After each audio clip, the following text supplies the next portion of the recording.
하나님 아버지, 예배의 자리로 불러주셔서 감사합니다. 이 예배를 통하여 우리 새로워지기를 원합니다. 세상의 허다한 소리가 아니라 주님의 음성 청종케 위하여 이 자리에 나왔습니다. 우리의 마음을 헤아려 주시고 주님께로 이끌어 주시옵소서. 주님, 말씀을 사모하는 이 마음, 예배를 사모하는 이 마음 일생 동안 변치 않게 하시고 성령 하나님 예배 가운데 충만하게 임하여 주옵소서. 예수 그리스도의 이름으로 기도합니다. 아멘. 우리 다 함께 찬송가 459장 찬양하시겠습니다.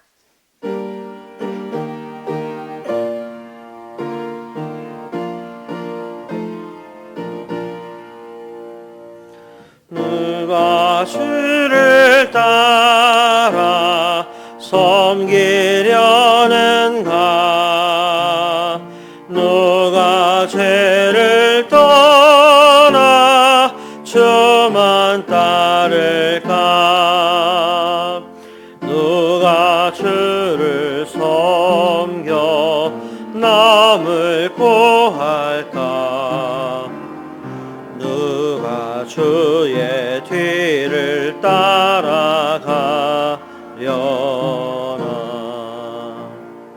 부르심을 받아 주의 은혜로 주를 따라가네. 주만 따르네. 환난 핍박 많고 원수 강하나 주의 용사 더욱 힘이 강하니 누가 능히 이겨 넘어뜨리랴? 변함없는 진리 승리하리라.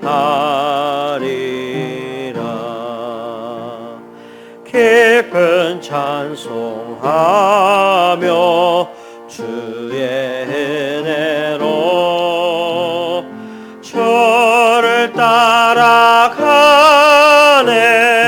주만 따르네. 아멘. 이복인 권사님께서 기도 인도해 주시겠습니다. 사랑의 하나님, 1년을 마무리하는 추수의 계절, 올해도 지금까지 지켜주시니 고맙고 감사합니다. 내가 나된 것은 다 주님의 은혜요, 주님의 사랑이었음을 고백합니다. 사랑의 하나님, 우리 자녀들 고3 수험생들의 수능일입니다. 그동안 열심히 공부한 모든 것을 지혜롭게 시험 잘 보게 하시고 취업을 준비하는 청년들에게도 지혜 주셔서 가고자 하는 앞길을 잘 인도해 주시옵소서. 추워지는 날씨에 연로하신 어르신들의 건강도 지켜 주시옵소서. 오늘 또 저마다의 기도 제목을 가지고 나온 저희 성도님들의 기도도 들어 응답하여 주시옵소서. 사랑의 하나님, 원치 않는 질병으로 인해 고통 중에 있는 저희 성도님들 주님의 손으로 안수하여 주셔서 나음을 속히 주시옵소서. 오늘 또 단위에 세우신 이호선 목사님 영육간에 강건하게 하시고 주시는 말씀에 변화되는 삶 되게 인도하여 주시옵소서.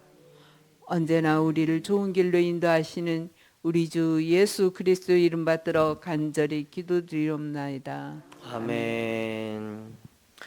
이 아침 우리에게 주시는 하나님의 말씀은 에스라 8장 1절부터 20절까지의 말씀입니다. 저와 한 절씩 교독하시고 마지막 절은 함께 읽도록 하겠습니다. 아닥사스다 왕이 왕위에 있을 때에 나와 함께 바벨론에서 올라온 족장들과 그들의 계보는 이러하니라. 비느하스 자손 중에서는 게르솜이요, 이다말 자손 중에서는 다니엘이요, 다윗 자손 중에서는 핫두스요, 스가냐 자손 곧 바로스 자손 중에서는 스가랴니 그와 함께 족보에 기록된 남자가 150명이요. 바한 모압 자손 중에서는 스라히아의 아들 엘여호에넨이 그와 함께 있는 남자가 200명이요. 스가냐 자손 중에서는 야하시엘의 아들이니 그와 함께 있는 남자가 300명이요. 아딘 자손 중에서는 요나단의 아들 에벳이니 그와 함께 있는 남자가 50명이요. 엘람 자손 중에서는 아달리아의 아들 여사야니 그와 함께 있는 남자가 70명이요. 스바디아 자손 중에서는 미가엘의 아들 스바디아니 그와 함께 있는 남자가 80명이요. 요압 자손 중에서는 여이엘의 아들 오바다니 그와 함께 있는 남자가 218명이요. 슬로밋 자손 중에서는 요시비아의 아들이니 그와 함께 있는 남자가 160명이요. 베베 자손 중에서는 베베의 아들 스가냐니 그와 함께 있는 남자가 28명이요. 아스가 자손 중에서는 학가단의 아들 요하나니니 그와 함께 있는 남자가 110명이요. 아도니감 자손 중에 나중된 자의 이름은 엘리벨렉과 여우엘과 스마야니 그와 함께 있는 남자가 60명이요. 비그웨의 자손 중에서는 우대와 사부시니 그와 함께 있는 남자가 70명이었느니라. 내가 무리를 아하와로 흐르는 강가에 모으고 거기서 3일 동안 장막에 머물며 백성과 지사장들을 살핀즉 그 중에 레위 자손이 한 사람도 없는지라. 이에 모든 족장 곧 엘리에셀과 아리엘과 스마야와 엘라단과 야립과 엘라단과 나단과 스가랴와 무슬람을 부르고 또 명철한 사람 요야립과 엘라단을 불러 가시바 지방으로 보내어 그곳 족장 이또에게 나아가게 하고 이또와 그의 형제 곧 가시바 지방에 사는 느디님 사람들에게 할 말을 일러주고 우리 하나님의 성전을 위하여 섬길 자를 데리고 오라 하였더니 우리 하나님의 선한 손에 도우심을 입고 그들이 이스라엘의 손자 레위의 아들 말리의 자손 중에서 한 명철한 사람을 데려오고 또 세레바와 그의 아들들과 형제 18명과 하사바와 무라르 자손 중 여사야와 그 형제와 그의 아들들 20명을 데려오고 다윗과 방백들이 레위 사람들을 섬기라고 준 느디님 사람 중 성전 일꾼은 220명이었는데 그들은 모두 지명받은 이들이었더라. 아멘. 할렐루야. 우리 성도님들 사랑하고 축복합니다. 오늘 아침 온도가 거의 0도 가깝습니다. 2배로 따뜻하게 입고 다니시기 바랍니다. 자, 오늘 우리에게 주신 하나님 말씀 이제 에스라 말씀입니다. 8장 1절부터 20절 말씀인데요. 오늘 본문을 묵상할 때는 현실적인 감각을 좀 가지고 접근을 해야 됩니다. 본문의 절반 이상으로 1절부터 14절까지 사람들의 명단, 숫자가 나옵니다. 이들은 바벨론 2차 귀환, 2차 귀환의 명단입니다. 에스라 2장, 그러니까 오늘 본문이 8장인데 저 앞에 이제 2장에 보면요. 1차 귀환자들의 숫자와 구성과 명단이 나옵니다. 거기에 봐도요. 전체 사람 숫자에 비해서 이 레위인의 숫자가 굉장히 적습니다. 그런데 오늘 2차 귀환 때를 보면 그 정도가 더욱 심해집니다. 15절이 기록합니다. 내가 무리를 아하로 흐르는 강가에 모으고 거기서 3일 동안 장막에 머물며 백성과 제사장들을 살핀즉 그 중에 레위 자손이 뭐다? 한 사람도 없는지라. 이게 무슨 일입니까? 예루살렘을 회복하고 성전을 재건하는 일의 의미를 생각한다면 지금처럼 레위인이 없는 현상은요, 참으로 비극입니다. 예루살렘의 회복은 그저 물리적으로 무너진 파괴된 한 도시를 그냥 다시 중수하는 그런 수준입니까? 성전을 재건하는 것은 그저 무너진 건축물을 하나 다시 올리는 것 그 정도입니까? 아니지요. 예루살렘의 회복과 성전의 재건은 하나님과 이스라엘 백성 간의 관계의 회복이며 하나님의 위상의 회복이고 이스라엘이 본래의 자리를 되찾는 것이고 민족적인 정체성을 다시 수립하는 일입니다. 당연히 이것은 고도의 영적인 사건이고 이러한 영적인 사역을 주관하도록 부름받은 사람들 누구죠? 예, 레위인들이 절대적으로 필요한 일이었습니다. 많으면 많을수록 좋아요. 그런데 실상은 어땠다고요? 한 사람도 없었습니다. 그러니까 왜 이런 일이 생긴 걸까요? 여기에서 이제 현실적인 감각을 가지고 실제로 어떻게 된 건지 또 어떻게 되는 게 맞는 건지 생각을 해보아야 합니다. 레위인, 곧 레위지파. 그들은 가나안을 정복하고 땅을 분배할 때에 땅을 분배받지 못했습니다. 레위 지파를 제외한 다른 지파들은요, 땅을 분배받아서 농사도 짓고 목축도 하고 하면서 생활하면 되고, 레위 지파는 뭐냐? 제사를 주관하는 지파로서 다른 각 지파에서 레위 지파에게 녹을 제공하고 그 녹을 받아서 생활하도록 정하셨습니다. 누가? 하나님께서요. 그러므로 이것은 옳다 그르다, 좋다 나쁘다, 이렇게 해야 된다 저렇게 해야 된다의 영역이 아니라 하나님이 제정하신 것이기 때문에 그대로 순종해야 되는 것이었습니다. 자, 우리가 그동안 말씀을 묵상해 오면서 이스라엘이 어떻게 행동했고 어떻게 변질됐고 어떻게 타락했는지 많이 들어서 알고 있습니다. 저들이 제사를 계속해서 잘 드렸습니까? 저들이 절기를 잘 지켰습니까? 아니죠. 제사 잘 지키지 않았고요. 절기도 안 지켰으니 절기와 맞물려서 돌아가는 제사들은 더더욱 지키지 않았을 겁니다. 이러한 변질은 자연스럽게 어떤 모양새를 만들었겠습니까? 예, 하나님이 제정해 놓으신 시스템이 이제 어그러지게 되었습니다. 레위 지파는 더 이상 제사의 진행에 몰두할 수 없었습니다. 제사를 드리지 않으니까요. 그러니까 녹도 제공이 되지 않죠. 먹을 양식이 점점 공급되지 않았습니다. 자, 제사를 소홀히 했고 백성이 제사를 올리며 레위 사람에게 주어야 될 녹을 주지 않았기에 레위 사람들이 생계를 위해 또 주어진 직무를 떠났기에 그러니까 뭡니까? 예, 악순환이 벌어진 겁니다. 악순환이. 그러니 당연히 2차 귀환 때에 레위 지파의 사람들이 없었을 겁니다. 이미 바벨론에 충분히 정착해서 적응한 사람들, 레위 사람들도 그랬을 것이기 때문입니다.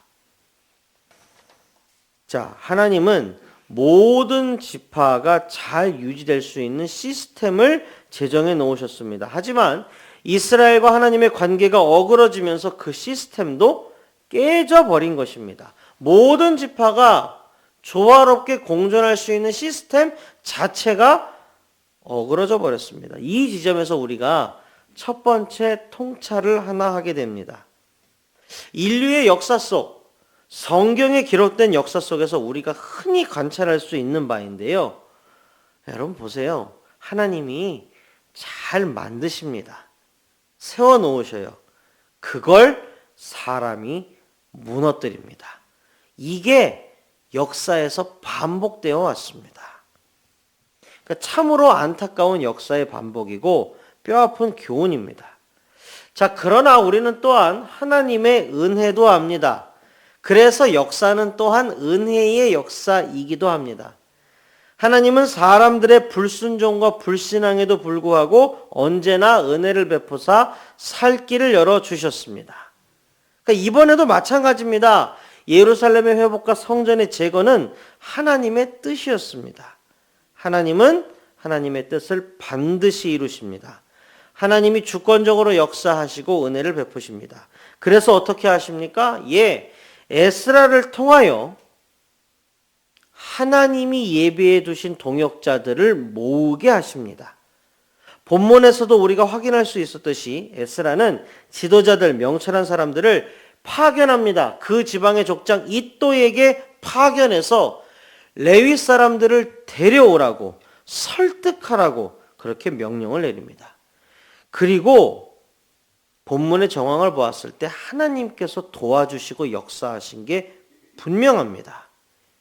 귀환을 주저하는 레위 사람들을 설득해서 모으는 일은 쉽지 않은 일이었지만 하나님의 선하신 도움의 손길이 이 일을 가능하게 했음에 분명합니다. 그리고 이것을 오늘날 우리의 삶의 자리에 적용할 수 있습니다. 가이드북에서 잘 설명하고 있는데요. 하나님의 일을 이제 해야 됩니다. 하나님의 일을 함께 할 사람들이 필요합니다. 그렇다면요, 믿음을 가지고 돕는 사람들을 준비해 두신 하나님을 믿고 마치 엘리야의 때에 바르게 무릎 꿇지 않은 7,000명을 엘리야도 모르는 사이에 이미 예비해 두셨던 하나님을 떠올리며 하나님께서 분명히 돕는 자들을 예비해 두셨을 것이다라고 믿고 기도하면서 사람들을 권면하고 설득해야 합니다. 교회의 일은요, 그동안 언제나 그렇게 이루어져 왔습니다. 자, 이제 시야를 확장해서 본문 전체를 또 보겠습니다. 2차 귀환자들의 명단이 먼저 나왔습니다. 포로 귀환 당대의 배경을 이해해야 합니다. 수요 예배 때도 그렇고 몇 차례 말씀을 드렸던 건데 한 번 더 상기시켜 드리면 그렇습니다. 바벨론의 유대인들이 예루살렘으로 귀환할 이유는 객관적으로 따졌을 때 별로 없었습니다. 유대인들은 이미 바벨론 현지에서 다른 민족들보다 더 훌륭하게 성공적으로 정착한 이주민들이었기 때문입니다. 상당수의 유대인들은 그래서 예루살렘으로 귀환해라 라는 그 말에 별로 감흥이 없었습니다. 하지만 그 와중에도 마음이 감동이 되고 격동된 사람들이 있었지요. 1차 귀환자들과 2차 귀환자들 중에서 특히 누가 그랬느냐? 제사장 그룹들, 서기관 그룹들, 그런 지도자 그룹이 그러했습니다. 하나님은 70년의 시간 동안 포로 생활을 하도록 하셨습니다. 그런데 이것은 반면에 어떻게 되느냐? 그 70년은요, 황폐해진 예루살렘 땅이 회복되는 시간이기도 했습니다. 하나님은 시간을 허락하셨고 사람들을 준비시켰었습니다. 그리고 택하신 사람들의 마음을 격동하셨고 감동시키셨습니다. 객관적 조건을 보았을 때는 이주와 귀환의 이유가 없었을지라도 하나님의 마음을 알고 깨달은 자들이 움직였습니다. 물질도 준비하셨습니다. 레위인들에게 지급되어야 되는 재정, 성전 재건에 필요한 재정, 예루살렘의 회복에 필요한 재정 준비하셨습니다. 이 모든 것들이 사방에서 지원되도록 하나님은 바벨론도 사용하셨습니다. 우리는 본문 전체를 바라보면서 한 가지 사실을 깨달아야 합니다. 바로 예루살렘의 회복과 재건은 하나님이 주체가 되셔서 하나님이 계획하신 일을 하나님이 진행하시는 거라는 사실입니다. 그러니까 이게 뭐냐?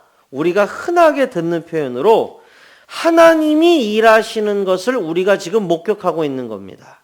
네, 아멘이십니까? 여러분, 하나님이 일하신다, 하나님이 일하신다, 이런 말 많이 들어보셨지요? 하나님이 일하신다, 이것을 깨닫게 되면 우리의 신앙의 차원이 한 단계 올라갑니다. 그리고 하나 더 있어요. 하나님이 어떻게 일하시는지도 알게 되면 거기에서 한 번 더 올라갑니다. 자, 하나님은요, 시간과 사람과 사물과 사건을 모두 활용하십니다. 하나님은 전지전능하시지만 번갯불에 콩 구워 먹듯이 그렇게 일하시지 않습니다. 그렇게 일하신 적이 없습니다. 하나님의 일에는, 하나님의 일하심에는 사람들의 인내도 필요합니다. 헌신도 필요합니다. 기도도 필요합니다. 재정도 필요합니다. 시간도 필요합니다. 오랜 시간이 걸리는 것 같아도 차곡차곡 차근차근 하나님의 일을 진행하십니다. 이게 하나님의 일하시는 방식인데요. 하나님이 실제로 이제 어떻게 일하셨는가 우리가 예를 한번 생각해 볼 수 있어요. 우리가 잘 아는 얘기, 유명한 얘기. 모세와 히브리 백성이 이제 애굽에서 나와서 홍해 바다 앞에 있을 때, 여러분 잘 아는, 다 아시는 이야기지요. 자, 그림으로 이제 한번 그려 보십시오. 자, 모세와 히브리 백성 이제 홍해 바다 앞에 딱 있는데 막 히브리 백성들 벌벌 떨고 있습니다. 앞에는 홍해 바다가 막 시커멓게 넘실넘실 됩니다. 뒤에는 뭐죠? 당대 최강대국 애굽의 그 군대들이 막 들이닥치고 있습니다. 이대로 있으면 이제 몰살입니다. 바로 그때 하나님이 모세의 입을 통하여 말씀을 하셨습니다. 출애굽기 14장 13절에 이렇게 기록합니다. 모세가 백성에게 이르되 너희는 두려워하지 말고 가만히 서서 여호와께서 오늘 너희를 위하여 행하시는 구원을 보라. 너희가 오늘 본 애굽 사람을 영원히 다시 보지 아니하리라. 아멘. 자, 상식적으로 생각해 보십시오.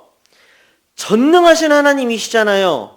그러면 눈 깜빡하는 사이에 히브리 백성을 통째로 확 잡아가지고 번쩍 들어서 눈을 딱 떴더니 가나안 땅에 데려놓으실 수 있습니까? 없습니까? 있습니다. 여러분들 마법 중에 우리 뭐 소설이나 이런 거 보면 마법 이런 거 막 마술사들이 하잖아요. 그죠? 마법 중에 이제 순간 이동 마법 막 이런 거 있어요. 하나님 전능하시잖아요. 자, 히브리 백성 다 눈 감아. 자, 눈 떠. 순간 이동 마법을 하셔서 눈을 딱 감았을 때는 이제 그 홍해바다 앞인데 아니면 뭐 애굽인데 눈을 딱 떴더니 젖과 꿀이 흐르는 땅 가나안에 데려다 놓으실 수 있어요. 그죠? 근데 하나님이 그렇게 하셨어요? 아닙니다. 자, 여러분 잘 들어보세요. 장면 하나하나 요소를 그려보세요. 뒤에서 들이닥치는 대적, 벌벌 떨며 두려워하는, 그러나 앞으로의 여정을 위하여 이 두려움을 반드시 극복해야만 하는 히브리 백성, 밤새 불은 동풍, 자기 백성을 구원하시는 하나님의 권능을 눈앞에서 보며 감격하는 순간, 전부 다 필요했습니다. 그래서 이 모든 것을 하나님이 다 준비하셔서 그 시점에 그곳에 모아서 일을 일으키셨습니다. 여러분, 역사는 반복된다고 말씀드렸지요? 하나님이 주관하시는 섭리적 시간 카이로스의 역사는 반복됩니다. 은혜 베푸사, 권능으로 임하사, 홍해를 가르고 히브리 백성을 구원하셨던 하나님은 한참 시간이 흘러 그의 후대들에게도 동일하셨습니다. 은혜 베푸사, 권능으로 임하셔서 바벨론과 페르시아를 격동하셨고 무사 안일에 빠져있던 이스라엘 백성들을 깨우시고 감동시키셨으며 인력, 재정, 시간, 환경 모든 걸 다 동원하셔서 마침내 하나님의 뜻, 하나님의 계획인 예루살렘의 회복, 성전의 재건, 곧 이스라엘의 재수립을 이루신 것입니다. 말씀을 맺겠습니다. 오늘 본문은요, 역사적 사실의 서술입니다. 단편적으로 보면 사실의 서술일 뿐이지만 전체를 통합하여 보면 역사 그 자체를 주관하시고 하나님의 뜻을 반드시 이루시는 전능하신 하나님을 발견하게 됩니다. 오늘 말씀 묵상 가이드북이 제목을 이렇게 붙이고 있습니다. 함께 돌아온 사람들. 말도 많고 탈도 많고 생각도 다르고 여건도 다르고 바벨론과 페르시아 각 지역에 흩어져서 70년 동안 살면서 서로 이미 많이 달라진 그 사람들이 어찌 함께 돌아올 수 있었을까요? 정답은 하나입니다. 예, 하나님께서 그렇게 만드신 것입니다. 모두 같이 함께 모여 다시 한번 나라를 세우고 민족적 정체성을 수립하도록 하나님께서 이끄신 겁니다. 하나님이 오늘 우리 삶 가운데에서도 동일하게 역사하시는 줄로 믿으시기 바랍니다. 다 함께 기도하시겠습니다. 하나님 아버지 감사합니다. 오늘도 말씀으로 우리를 감동하여 주셔서 감사합니다. 하나님 섭리하시는 줄로 압니다. 모든 시간이 하나님의 것인 것을 고백합니다. 우리의 삶이 하나님의 그 시간 안에 있음을, 하나님의 섭리 안에 있음을 이 시간에 고백합니다. 하나님 이끌어 주옵소서. 하나님 인도하여 주옵소서. 하나님 보호하여 주옵소서. 하나님 내 삶의 자리에서 일하여 주옵소서. 하나님께서 과연 내 삶의 자리를 정말로 주관하시고 하나님의 뜻대로 이끌어 가실 줄로 믿습니다. 하나님 마음을 모두어 환우분들 위하여 기도합니다.